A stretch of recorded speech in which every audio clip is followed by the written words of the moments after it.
Olá, gente, sejam muito bem-vindos. Mais um dia, mais um encontro na nossa sala de leitura. E hoje é o dia de número 180 do nosso plano de 365 dias. Estamos lendo o livro de Jó, vamos continuar a leitura e hoje inicia aí o primeiro diálogo do livro. Vimos no primeiro dia a visão panorâmica, o capítulo 1, falando sobre a primeira provação de Jó. Ontem nós vimos a segunda provação de Jó e também uma queixa dele, né? Sobre o dia do seu nascimento. A dor dele de fato estava muito grande. Sabemos até aqui que os amigos foram até Jó, mas até então não tinham falado nada, estavam só observando a situação dele, uma situação realmente muito difícil, muito difícil. Agora vai começar um diálogo. Um dos amigos vai dirigir a palavra até Jó e vamos ver o que eles vão falar, né? Qual é a conversa deles? O que a gente pode aprender com essa leitura? Juntos. Vamos orar?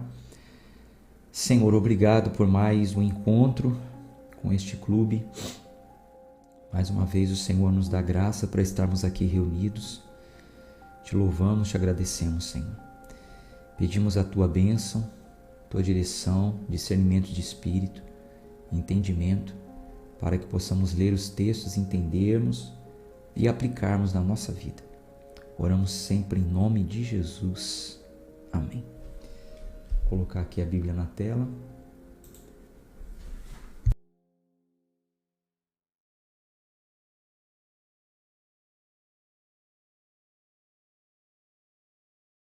Vamos seguir. Jó, capítulo 4.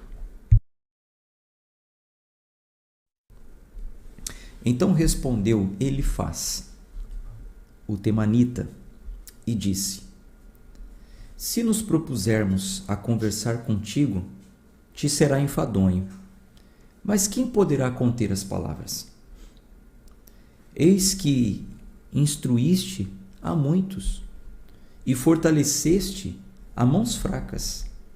Tuas palavras seguraram o que estava caindo, e tu fortaleceste os joelhos dos debilitados. Mas agora vem sobre ti, vem isso sobre ti, e te enfraqueces? Ela toca em ti e te perturbas? Não é este o teu temor, tua confiança, tua esperança? A retidão dos teus caminhos? Então, lembre-se o que nós lemos ontem. O que nós lemos ontem? Deixa eu abrir a Bíblia aqui, né? Esqueci. O que nós lemos ontem? Jó 3. Quando Jó começou a se queixar do dia que nasceu, amaldiçoar o dia que nasceu, que não deveria nem ter nascido, que poderia ter morrido no ventre da mãe, que poderia, né, ter sofrido um aborto espontâneo, não provocado, né? Em momento algum ele defendeu aborto provocado, falou espontâneo, prematuro, inclusive ele disse. Enfim, aí o amigo dele vem e amigo fala a verdade, né? E o que o amigo dele fala? Olha, se a gente falar com você, pode ser enfadonho, mas quem vai conter as palavras, né? A gente tem que falar a verdade. Ô Jó, você já fortaleceu muita gente. Você não é aquele cara que falava para a pessoa, né, se manter firme, íntegra, reta, diante de qualquer problema. Você falou isso para quem estava fraco. E agora, quando isso sobrevém a ti, você se enfraquece? Você se perturba? Vocês estão entendendo como já começa aqui o confronto? Versículo 7. Lembra, te rogo, quem nunca pereceu sendo inocente? Ou, onde foram os justos cortados? Olha o que o amigo está falando. Se lembra. Você acha que você é o primeiro que perece? Versículo 8. Como eu tenho visto os que lavram iniquidade e semeiam a maldade, colhem o mesmo.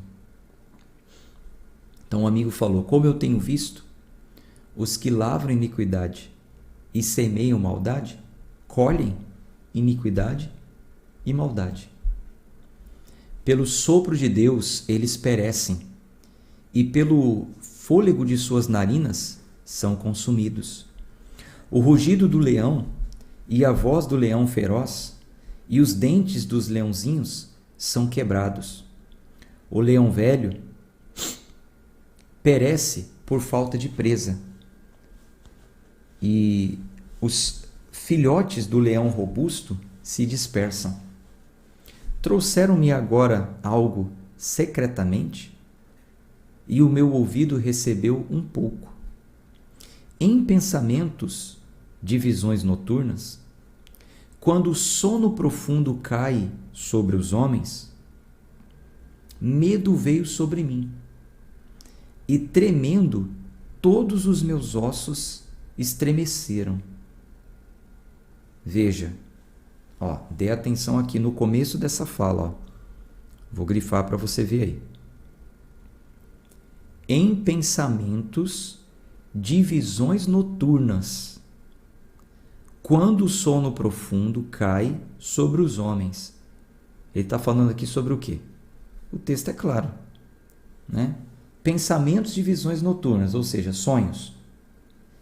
Quando o sono profundo cai sobre os homens. Então, ele está dizendo aqui, olha, eu estava dormindo, eu estava num sono bem profundo e tendo sonhos. O que aconteceu? O medo veio sobre mim, e tremendo, todos os meus ossos estremeceram. Então, um espírito passou diante da minha face, e os cabelos da minha carne se levantaram. Ou seja, está dizendo que arrepiou. Fiquei inerte, parado. Mas eu não pude discernir a sua forma. Uma imagem estava diante dos meus olhos. Houve silêncio, e eu ouvi uma voz dizendo: será o homem mortal mais justo do que Deus? Será o homem mais puro do que o seu Criador? Eis que ele não tem confiança nos seus servos, e aos seus anjos atribuiu defeitos. Quanto menos naqueles que habitam em casas de barro, cujo fundamento está no pó, e que são esmagados diante da traça. Então, veja o que ele está dizendo nesse sonho, essa revelação que ele teve em sonho. Isso aqui, gente, cuidado, né? Porque o início do texto já fala, né? Como ele teve essa visão. Aí muita gente fala, eu entrei num lugar, um espírito passou na minha frente, eu arrepiei e tal. Enfim, cuidado com certo tipo de paranoias aí. Ele está dizendo que em sonho ele teve um pensamento, em pensamentos de visão noturna, um sono profundo, ele viu um espírito passando na frente dele, ele não conseguiu discernir o que era, e uma voz disse, e aquela voz disse o seguinte, que homem nenhum é tão justo assim, que o homem não é mais justo do que Deus, se até aos anjos ele atribui defeito. Versículo 18, até os anjos ele atribui defeito, quanto menos aqueles que habitam em casas de barro, cujo fundamento está no pó, e que são esmagados diante da traça. Eles são destruídos desde a manhã até a noite, eles perecem para sempre, sem nenhuma consideração. Sua excelência que está neles não some? Eles morrem e sem sabedoria. Ou seja, o homem não é nada. Capítulo 5. Chama agora. Haverá alguém que te responda? E para qual dos santos te tornarás? Porque a ira mata o homem tolo, e a inveja destrói o tolo. Eu tenho visto o tolo lançando raízes, mas de repente eu amaldiçoei a sua habitação. Seus filhos estão longe da segurança e eles são esmagados no portão. Não há quem os livre.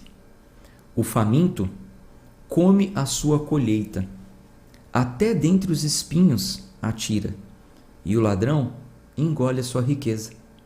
Contudo, a aflição não vem do pó, nem o problema brota da terra, mas o homem nasce para o problema, como faíscas voam para cima.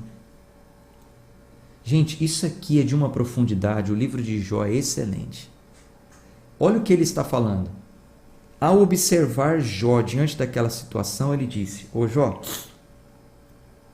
veja, o faminto come a sua colheita, mesmo que entre os espinhos, mas come. O ladrão engole sua riqueza. Contudo, a aflição não vem do pó, nem brota da terra. Não é assim do nada, sem causa, sabe?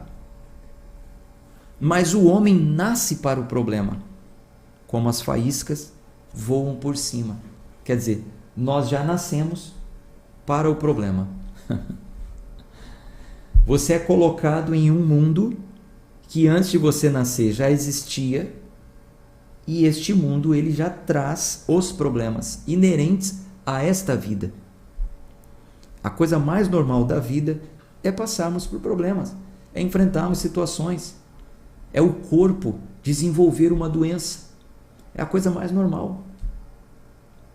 É claro que a gente não quer aceitar, por isso que os amigos estão aqui, ó. Vocês vão ver que o debate vai engrossar. Estão dizendo: Jó, não vem com raivinha não. Você viu o que ele falou?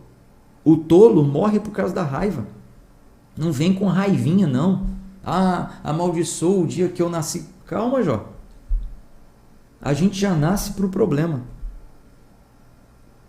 Vivemos em um mundo que nele tem problema. Desde que o mundo é mundo corrompido, por causa dos nossos pais, Adão e Eva. E a gente tem que passar por cima deles como faíscas.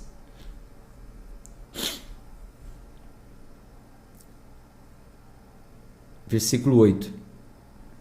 Eu buscaria a Deus, e a Deus entregaria a minha causa, o qual faz coisas grandes e inescrutáveis, coisas maravilhosas e sem número, que dá a chuva sobre a terra e envia águas sobre os campos, para colocar sobre um lugar alto aqueles que estão abatidos, e para que os que choram possam ser exaltados à segurança.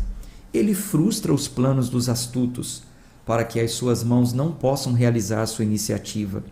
Ele apanha o sábio na sua própria astúcia, e o conselho do perverso é levado impetuosamente.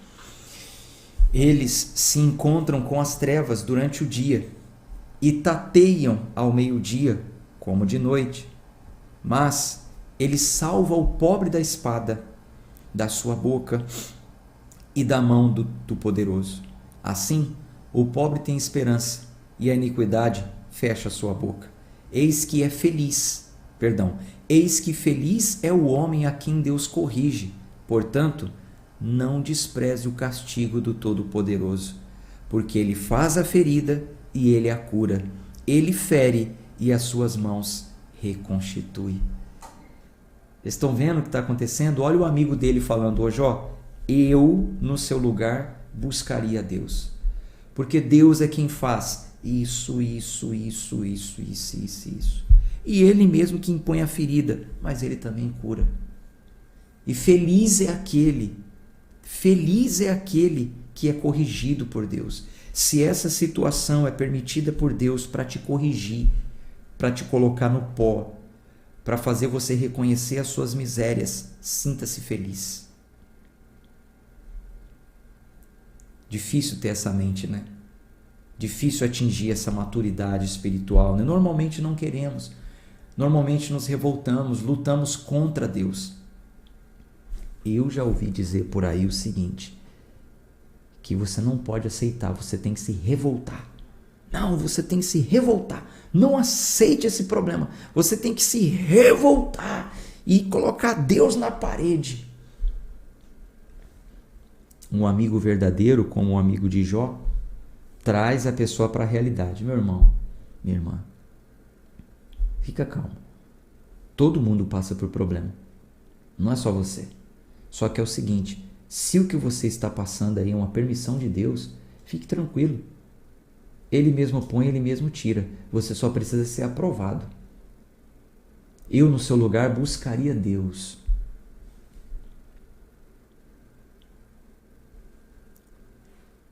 Versículo 19. Ele te livrará de 6 problemas. Sim, no 7º, nenhum mal te tocará. É um modo de dizer, tá, gente? Deus não vai ficar lá contando, né? Ó, já livrei de 6 problemas, no máximo 7. Na fome, ele te redimirá da morte e na guerra, do poder da espada. Serás protegido do açoite da língua. Não temerás a destruição quando ela vier. Da destruição e da fome te rirás.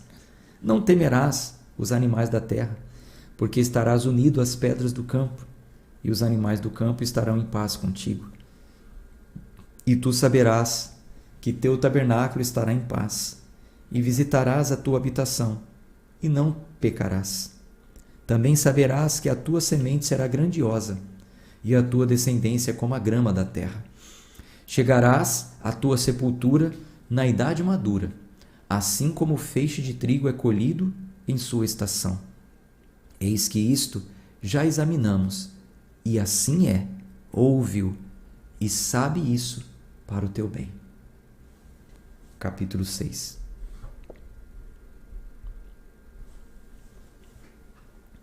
Mas Jó respondeu e disse: Ó, se a minha dor fosse minuciosamente pesada, e a minha calamidade juntamente se pusesse na balança. Então ele está falando o seguinte, ó.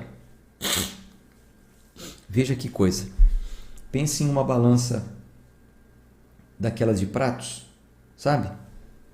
Que tem 2 pratos. Coloca de um lado um pezinho, um chumbo, e do outro lado o que quer ser pesado. Ah, eu quero 1 quilo de feijão, né? Antigamente era assim, não tinha balança de precisão, né? Colocava de um lado, pendurado assim, né? Aí de um lado um prato e do outro também. Aí desse lado colocava, você quer quanto? Meio quilo? Aí pegava um chumbo de meio quilo, aí colocava desse lado. E do outro ia colocando até equilibrar, sabe? Equilibrando é sinal de que aqui tem meio quilo, aqui tem meio quilo. Olha o que Jó está falando. Se pegasse a minha dor, minuciosamente, se ela fosse minuciosamente pesada, coloca tudo que eu estou passando, coloca tudo que eu estou sofrendo, coloca tudo que eu estou sentindo em um lado da balança, e do outro lado coloque a minha calamidade. Ou seja, olha só ele falando, ó. Tá bom, amigo, você está falando aí que ninguém sofre sem causa, né? Então tá, se colocar de um lado a minha dor e do outro lado a minha calamidade, esta seria mais pesada do que a areia dos mares. Portanto, minhas palavras são engolidas, porque as flechas do Todo-Poderoso estão em mim, e o meu espírito suga o seu veneno. Os terrores de Deus se posicionam contra mim. Acaso o jumento selvagem zurra quando come grama? É um som, né? Que ele produz. Ou abaixa-se o boi sobre o seu feno? Pode aquilo que é insípido ser comido sem sal? Ou há... Espera aí só um instante.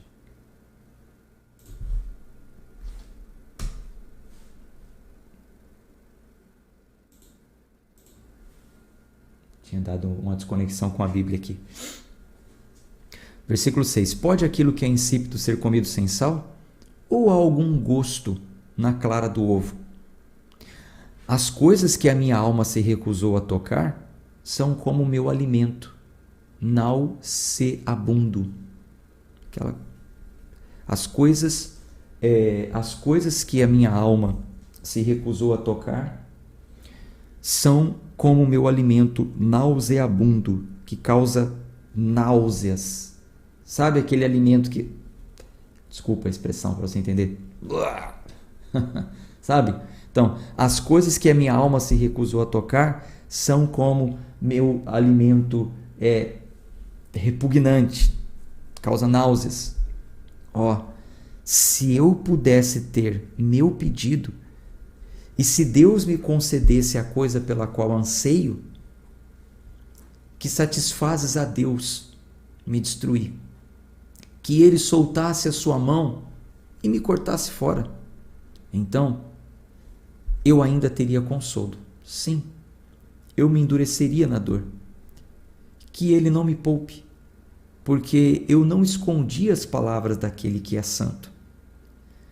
Qual é a minha força para que eu devesse ter esperança? E qual é o meu fim para que eu devesse prolongar minha vida?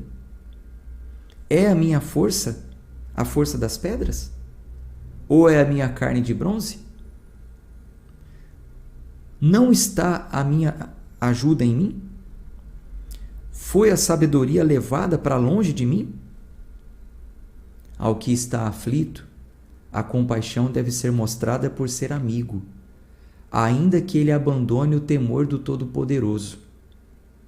Meus irmãos, me trataram enganosamente, como um ribeiro, e como a corrente dos ribeiros, eles passam distante, que são escurecidos pela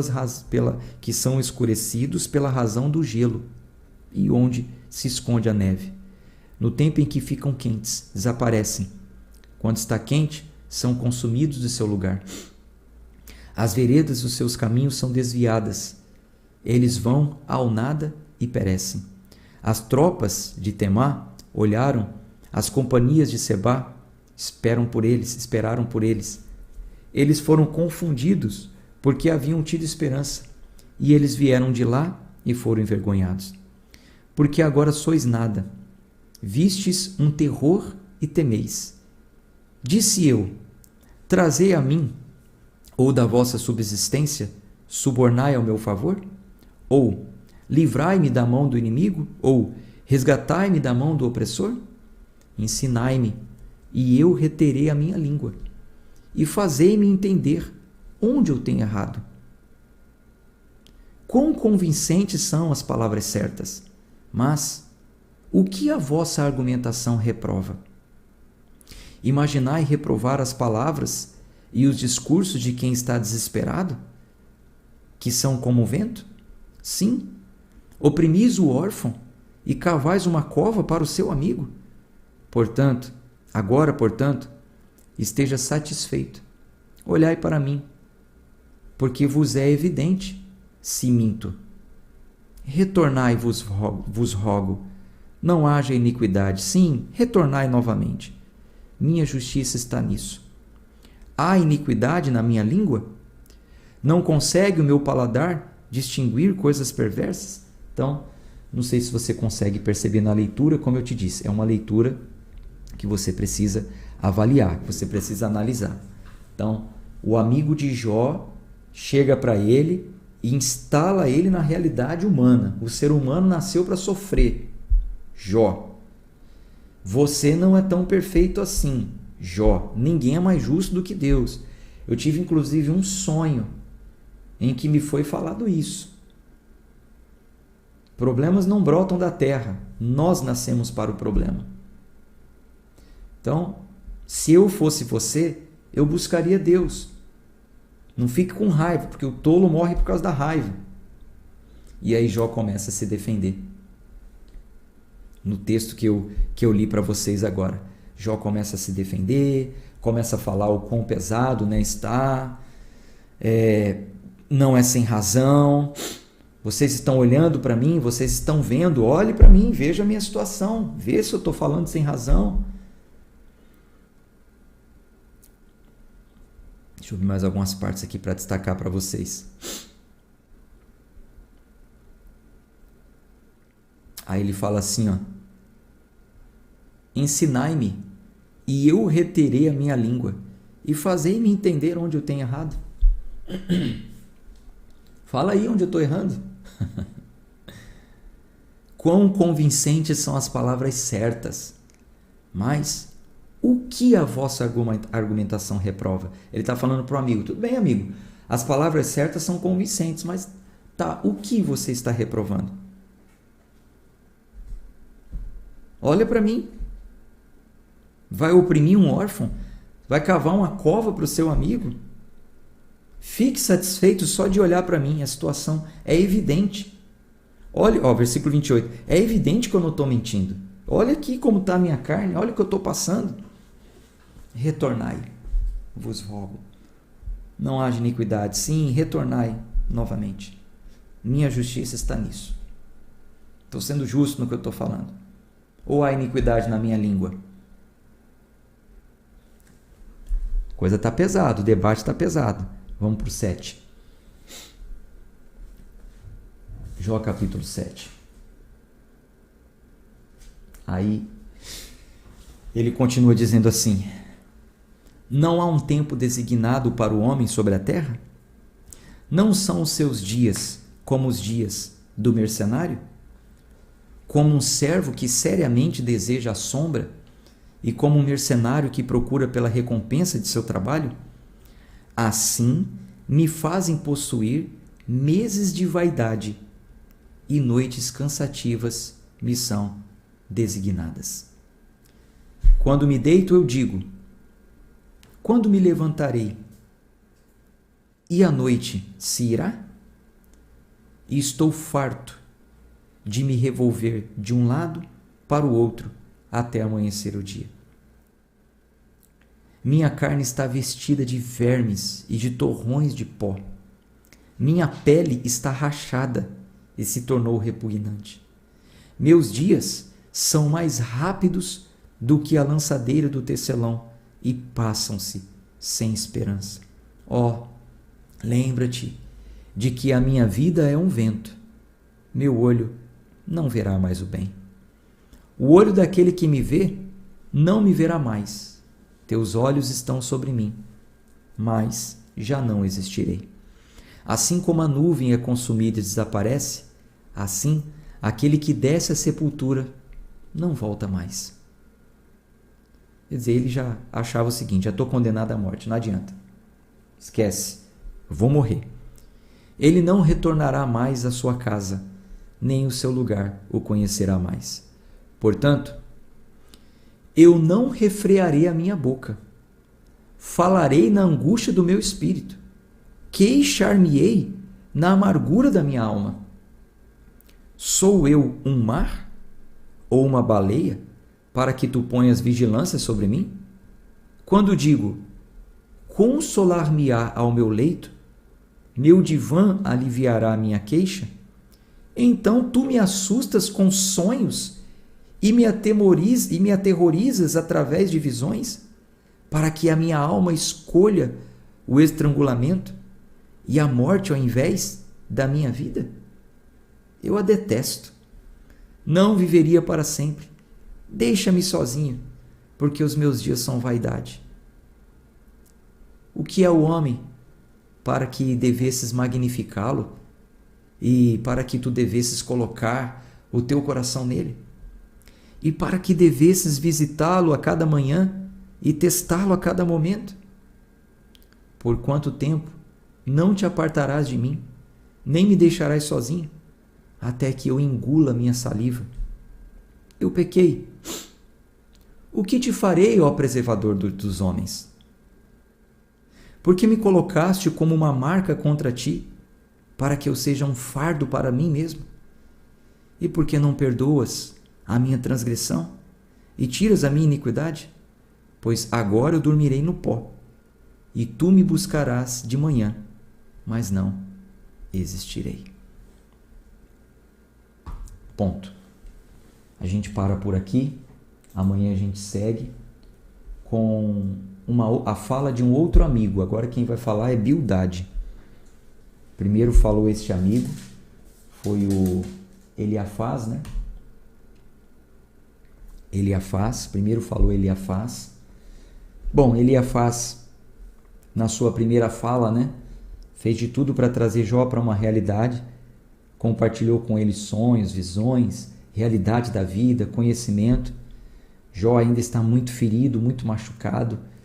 Falou, não, eu não vou reprimir minhas palavras, não, eu vou falar o que eu estou sentindo, está doendo. Contudo, ele não está pecando contra Deus, né? Está pecando contra si mesmo, né? Não entendeu que o amigo estava ali para ajudá-lo e não queria mais nem a companhia do amigo. Amanhã, se Deus quiser, a gente continua com esses debates dos amigos que foram até Jó e vamos tendo o entendimento deste livro, tá bom? Um abraço de fé e de força. Vou dar uma olhada aqui nos comentários de vocês. Até amanhã. Tchau, tchau.